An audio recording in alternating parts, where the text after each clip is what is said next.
to the Kent Lapp Podcast. If you had a friend come up to you and ask your advice on how to invest $100,000, what would be some of your thoughts, your advice right now in this market? So it would really depend on how long a horizon that is, of course. So I'm assuming when you say invest that it says long-term money. Mm-hmm. You know? So I have to know where the money came from, not necessarily like personal, but like, for example, did he just take it out of the market? Because if he just took it out of the market, that means he made some money on it. So if the market's overpriced right now, I look at it differently because he already made some of that overpricing. Mm-hmm. But if he just got a settlement from an insurance company because he can no longer work again because he damaged his right arm and he needs to go back to school and this is like the only thing left, then we got to look at that money differently. So the purpose of the money matters a lot. Yeah. You know. Yeah. But, generally speaking, if you have a long-term horizon, and that's, to me, over 7 years, equity index funds do very well. And the S&P 500, U.S.-centric equity index funds, probably a good place to start. Mm-hmm. There's always a risk that the day you got in was too high. So if the guy does not want to wake up one day and see that his 100 became 70,000, then I got to diversify that portfolio to make sure that a 40% market correction doesn't make him see 70,000. Mm-hmm. So you backward calculate what you should do based on the outcomes you want or don't want, and that's really what we do. Yeah. But you would lean more towards market as opposed to something like real estate.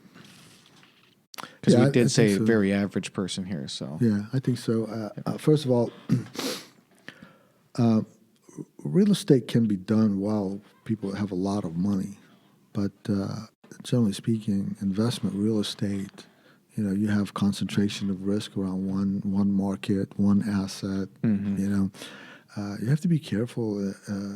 You asked who I listen to, Howard Marks is one of my favorite investors, and the reason he's my favorite investor is because, his firm has done well, but really he's a professor, he's a teacher, and he tells great stories. And, you got to understand human behavior and how fallible we are, and that's a term that emotional intelligence and investing, you have to understand how people behave. So just because something worked for the last 10 years or 15 years, people will tend to dive right in, but that's really exactly the time when maybe you shouldn't. Right. So your understanding of the asset class has to take into consideration your background, how well you understand it. Can you understand what caused this? Was it repeatable?